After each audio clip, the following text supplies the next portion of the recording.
It's about that time of day again, folks. Welcome back to Nightly Newsletter, boys and girls. Joseph James here. Monday evening, September 21st, 2015. Coming back after an FOMC break. Quadruple witching traders holiday. Back in the saddle here this week. Are you ready for another great week of trading opportunities? You know I have a plan for you guys tomorrow. In tonight's newsletter, crude oil is bullish this evening with a clear spike in channel giving us big clues for the best buying opportunities tomorrow. And I'll give you a hint, we're probably going to have to stay patient for the best opportunity to buy tomorrow. We shall see. How about the E-mini S&P? S&P is very bullish as well with a very wide range bull channel, which tells us exactly where we want to be trading tomorrow. We'll show you a plan for the S&P here in a moment. How about gold, the funny yellow metal, range bound and sideways this evening, which means we're focused on trading range rotation and fading those breakouts on the gold market tomorrow. And the euro. The euro is bearish this evening with an easy channel to give us proper entries and exits. But hold on real quickly. We have a hidden trading range on the euro that just might surprise us tomorrow. I had to throw that in right at the last minute because it just fit too well. As you can see, I got a jam-packed newsletter in store for you guys. We got plans for crude, S&P, gold, euro. Before we jump into our charts for tomorrow, I do want to remind you, though, make sure you're watching this video on our trading blog here at Sideways Markets. If you're watching the video on our YouTube channel, there's a link in the description of this video. Follow that link, and this will take over to sidewaysmarkets.com. Couple reasons why you should be watching this video on our trading blog. First of all, if you're not a member here at School of Trade and you'd like to get a free pass to come out and test drive our live trade room, you can grab that in the upper left-hand corner. Lower left-hand corner, right above my ugly mug, you can join our nightly newsletter mailing list. That way you never have to miss or worry about missing another newsletter ever again. All you need is your name and your email address, and then make sure you check your inbox. I'm going to send you a verification email. Also, right below the video, you'll see a link to download all the charts for tonight's video. That's right, all the charts you see me using in tonight's video, you can download below the video there. Follow that link. And then on the right-hand side, you can register as a trial member of School of Trade, right? You can test drive being an advanced member. I guarantee you'll learn more with me in 1 week in our trial than anywhere else on the web. You can also learn more about membership information, read member reviews, and you know we always have someone standing by 24/7 to help you guys out with whatever questions you may have. I think we covered all of it. Helmets on, seatbelts fastened. I hope you're hydrated here. I hope you guys had a great week last week. You know, quadruple witching, big FOMC day. Unless you were living under a rock, right? We talked about this last week. Had a fantastic week last week, but you know, we're only as good as our next trading opportunity. So here we go, off to the races. Starting out with the black gold this evening, the crude oil futures. Don't forget, we did roll over to the 11.15 contract here on the CL for all you folks out there that may have taken a vacation last week. So they kept the rates unchanged. And of course, saw business back as usual. We sat through a little bit chop and slop early this morning, but it does appear we found some direction here for the week. So here's our plan for crude oil. Crude oil bullish this evening on the 11.15 contract with a clear sign of strength from the buyers in the form of a spike in channel. We know those spike in channels well.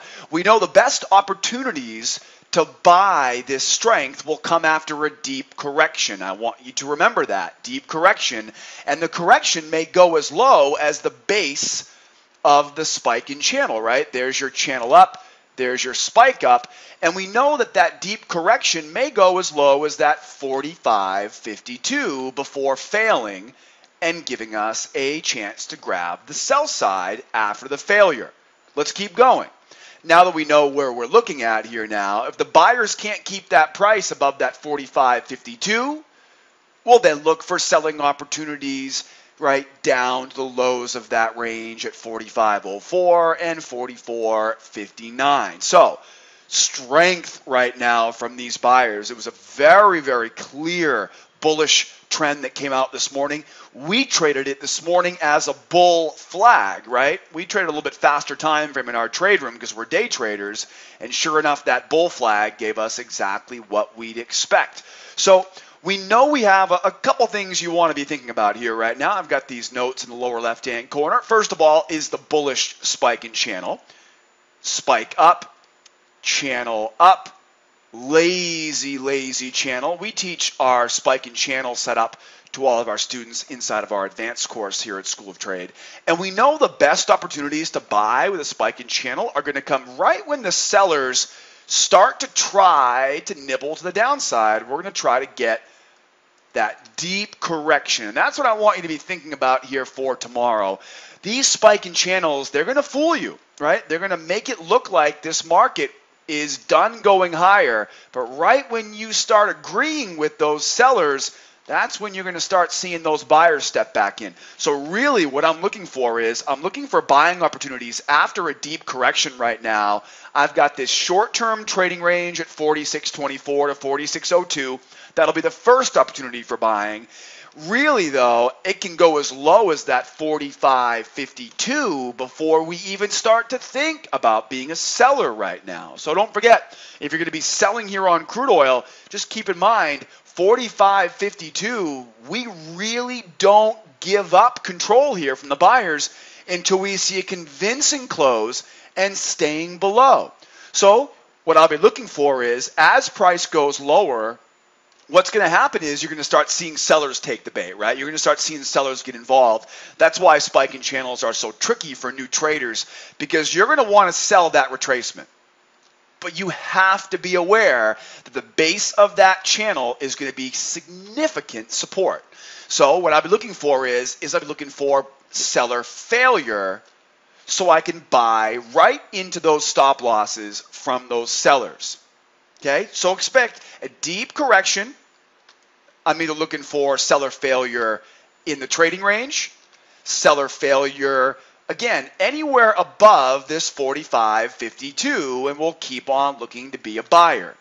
Now, what if we break below 45.52? How do we know to start selling? Well, I was looking for seller failure to be a buyer down here, right? Because what's going to happen is you're going to have a lot of sellers looking to jump in, and given they're going to be trapped on the wrong side of this market, and will get a chance to buy it. If I want to sell, I'm going to play it the exact opposite, expecting now for the buyers to try to buy the pullback here and wait for those buyers to fail to sell it back down. So spiking channels are very, very simple opportunities for us. Once you learn how to trade them the right way, they become very, very easy. But like anything else, if you don't know how to trade them correctly, they can be really challenging because they're going to likely give you that deep correction. Spike in channel, strength up, buyers are fully committed. They've got all their chips in the middle of the table right now. The only way to really fuel another significant move is for those buyers to take profit. Once they take profit, short-term sellers enter the market thinking this is a reversal. When they get stopped out and when they give up, that's when you're going to get the best buying opportunity. At the same time, though, we also know we may see that price come all the way down. It is rare, right? What is more likely is for it to rebound and go higher. And again, that's where we're looking for the buying here tomorrow. Another opportunity, though, will come. It is rare, but we do oftentimes also see where price will just slice right through it. And then again, the sellers will try to sell the retracement. Buyers will try to fight them off, and if those buyers fail, we're looking for buyer failure to sell it below 45.52. So seller failure to buy above 45.52, buyer failure to sell below 45.52. That's the plan for tomorrow. Wait for a deep correction, watch that failure around 45.52, and remember, I'm looking for seller failure to get long, and I'm looking for buyer failure to get short as we go. I think the name of the game right now for us long-term buyers on crude oil is patience right now. Patience right now. Looking forward to a good day on this tomorrow. It's a little bit slippery and sloppy. We had the direction correct this morning, but we definitely didn't get a lot of easy personality. Now we look at this in a bigger picture. It's a little bit easier. And of course, a larger target going right back up to the high of that range that we left off from last week, right? And so we know we're looking good here. Deep correction, seller failure to buy, buyer failure to sell, and our line in the sand, 45.52. Now don't forget, guys, I'll be trading this market live in real time tomorrow with all of our students here at School of Trade. So come out and join us. You do not need to trade this market alone. Let's grab the S&P now. Moving to another exciting opportunity here in the S&P. The S&P is also bullish, but we're trading right in the middle of a wide bull channel, which tells us to focus on buying the lows of this channel and use channel rotation as our main priority. We can also see a relatively clear trading range on this chart, which I'll be using tomorrow for additional areas of support and resistance for entries and targets. So right now, I'm going to err on the side of the bull side right now for the S&P. You can definitely see here a well established bull channel. You'll notice the midline, in my opinion, is really what ties it all together. You can easily see the midline acting as resistance. And when I talk about channels, I always want to think about rotation, right, guys? We know that channels are going to rotate just like ranges rotate, right? From the low up to the high, back down to the low, and then, of course, we're expecting now rotation back up to those highs. Now, in addition to that, I also want to look at the measured moves. We have large measured moves in yellow. That gives me a definite target rotating back up towards those highs. Again, using rotation along with the measured move gives us a nice easy area of resistance up right and around here that we're going to be using for a target for all the buyers, up around that 1975 area. That should sound familiar because it was a key area last week as well. Then here's what I think to be the most important clue. A, B, C, D in a more short-term measured move. Combine that with the midline of the channel acting as resistance, and now that tells us, yes, I do want to be a buyer, but no, I don't want to be buying right here. What I'll look for now is I'll look for the sellers to fail down around these lows, and I'm going to keep on trying to buy near the lows of this channel, leveraging the idea of rotation back up to those highs. So I think the most important clue that you're going to get from this chart right now is the bull channel tells me keep buying those lows and keep looking to take profit up at the highs, focusing on the channel rotation. I do want to be a buyer, but the next really important clue here is this short-term measured move. We have a very symmetrical move here over the past few hours here on the S&P, and that basically tells me I do want to be a buyer, but not right here. I'd rather wait for price now to rotate back down to those lows, sellers try twice so I can buy it. That also brings me into the trading range, and the trading range gives us what I think to be possibly a little bit of it allows me to make sense if this market gets a little bit sloppy tomorrow. Bottom line is you can easily see that trading range here. Now, this trading range, in all reality, it is well defined because the 50% you can see here is definitely there. It's definitely reacting to it. It could be a little bit better. It really could. So this trading range may be adjusted as we go later on this week. You know, it could have been a little bit wider. But the problem is we didn't rotate all the way there, so that tells me it's probably right about there. Bottom line is the channel looks beautiful. The range looks, it's wobbly, but it's definitely going to give me some more information. For example, what if we don't complete the rotation to the high here right now, undershoot that high, we'll then expect a test of that low, and we'll get a chance to buy that low as well. So looking at this chart now through the eyes of a trading range, we know that we have the bullish bias into the range. The bullish channel tells me I want to be a buyer. And where do I want to buy at? I want to buy at the low of that trading range. I want to buy at range expansion support. I want to fade all the breakouts of a trading range until proven otherwise. So looking at this notes in the lower left-hand corner, I'm going to be using the bull channel as my number one priority right now, looking to be a buyer. That bullish trading range that I'm seeing gives me a little bit more information that I can use to make sense of this tomorrow, especially if we just take off the downside and then start to make our move back up, right? I know what is happening there. I know it's not a failed bullish move. And then again, I think the measured moves also tell me we have some good targets waiting for us overhead for these bulls. But when you look at it in a little bit shorter time frame on the more short-term measured moves, it tells us be patient and look for price to dip a little bit lower here before we get that next buying opportunity, just so I don't have to worry about buying right into that measured move resistance. Okay, stick to the buy side here right now on the S&P until proven otherwise. Let's keep going.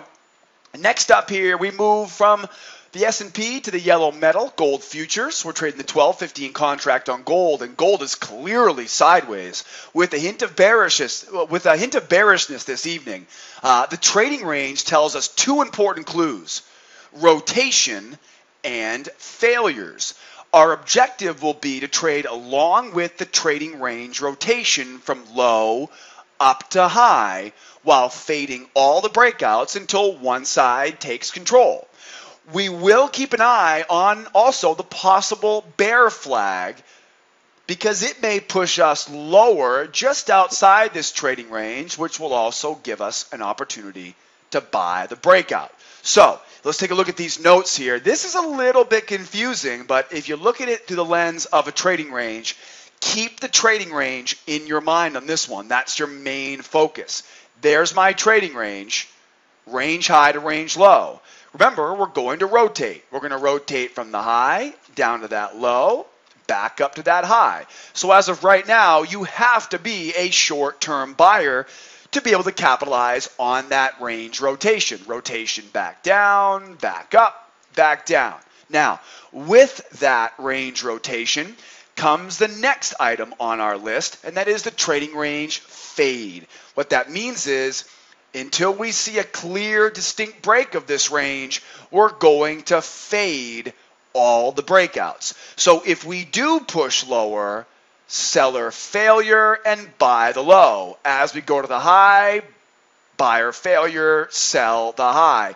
The most important thing, the two important things you want to remember for tomorrow regarding this gold market, specifically as it applies to the trading range, is to fade all the breakouts and use that range rotation. So as we rotate back higher, I'm looking for buying opportunities in the form of seller failures, buying patterns all the way to the highs. We'll take our profit at the highs, then we'll look for buyer failure at the highs to fade it back down to those lows. Rotation, rotation, rotation. That's going to be the name of the game right now for all the traders on gold. Now, it is important, though, that we also recognize two more components. One being the flag, and two being this bull channel. So this bull channel, let's talk about, well, first of all, we know the flag is very similar to a spike in channel in the sense that it's going to be a little bit confusing before you finally figure out what's happening. These spike in channels, they're very simple to learn. And once you learn them, they're very easy to trade. I think this is not a spike in channel, this is a flag, excuse me. This bear flag is going to help make sense of this if we do take off to the downside. It's really difficult to tell where that flag is going to put us as we speak right now, but the way it looks right now is with that bull channel coming up, expect channel rotation up to those highs, and if we can't hold those highs, that's when you're going to see that run. We get down there, and then we're going to look to fade that break, right? We'll look to fade it right back up. So again, spike in channel includes the, bear flag includes the channel, the bull channel. We'll look for, and again, really the reason why I'm identifying this is to help me make sense of this tomorrow. If we wake up tomorrow morning and we see this thing has already tumbled all the way down to these lows, I will be looking for seller failure to bring it right back into that range. Okay, so bear flag will help us make sense of this tomorrow. A, B, C, D. Again, we don't really know where that C point's going to be, but it will probably be towards the high of that channel somewhere, right? We'll rotate to the high of that channel.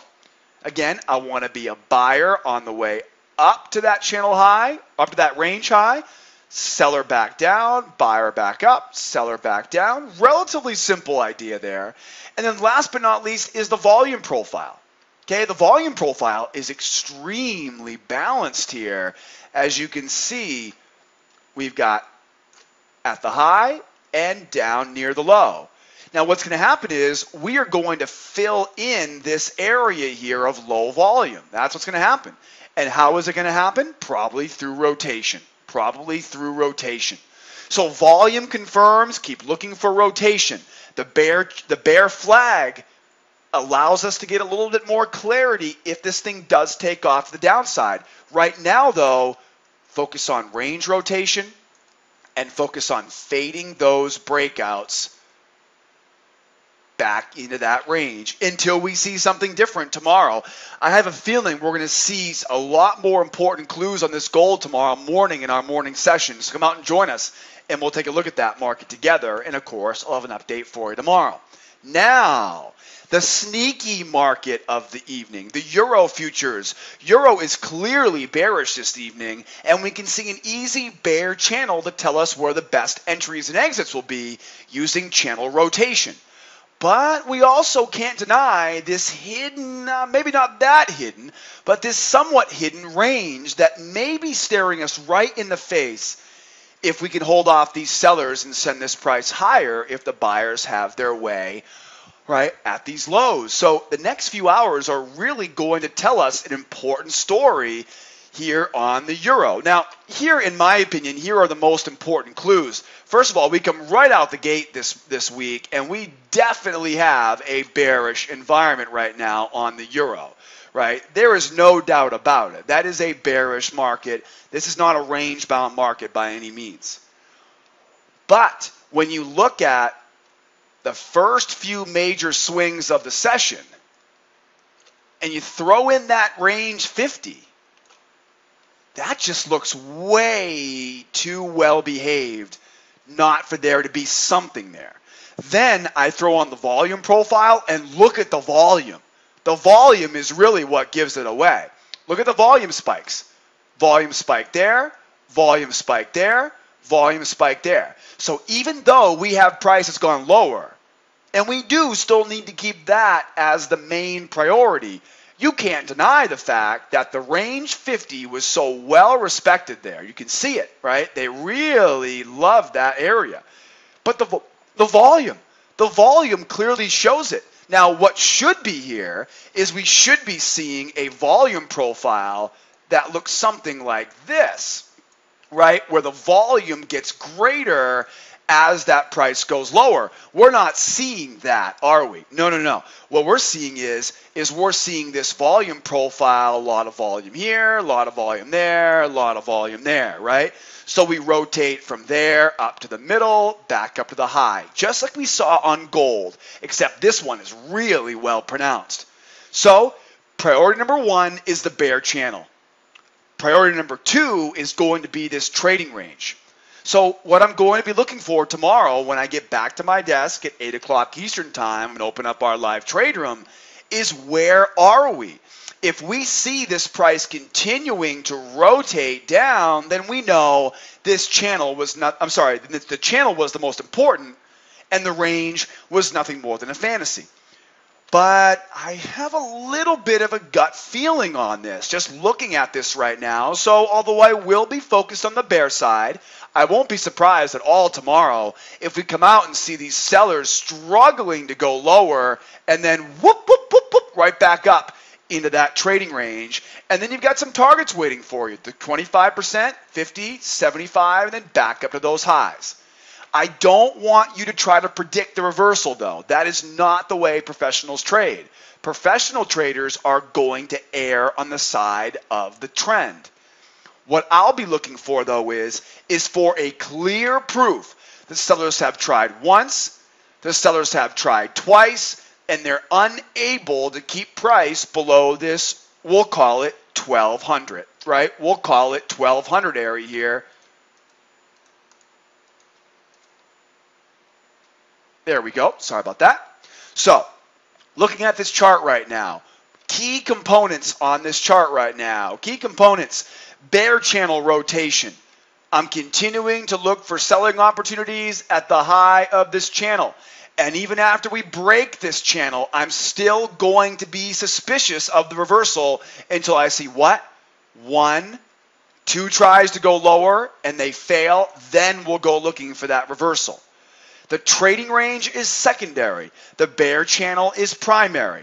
Again, the volume profile being balanced gives us some significant targets going back higher, mainly being the range 50 and the range high, with some short-term targets mixed in just for kicks. Sellers are going to have to try twice and fail to keep that price going lower, mainly above that 1205, if we're going to have any choice, any chance at getting this reversal to happen. Guys, one last thing on the euro. Again, don't predict this reversal. There's so much opportunity to get back in for this reversal that if I don't need to be the first one in. So wait for the sellers to try once, try twice, and when they fail, that's your cue to buy right into those stop losses. Quick first target, lock up some profit, remove the risk, and hold the runner at the 50 and 100 area back above. Guys, don't forget, you don't need to trade this market on your own tomorrow either. We'll be trading it live in real time with you guys and gals tomorrow in the trade room. Wrapping things up, we get a busy, busy week in front of us. No major news tomorrow, but we have a ton of news on the calendar this week, and you know we're going to continue to see reaction from last week's FOMC announcement, which I think really stirred the pot now into December's FOMC meeting and quadrant witching into December. I want to remind you guys, we do these newsletters every evening, 8 p.m. Eastern Time, and I open up my trade room every morning at 8 a.m. Eastern Time. Come out and join us as part of our free trial on our website here at schooloftrade.com. I take a lot of pride in the fact that you're going to learn more with me on my free trial than you will anywhere else on the interwebs. Also, we have 3 levels of membership, beginner, intermediate, and advanced, and I always have someone standing by 24/7, 365 to answer all your questions.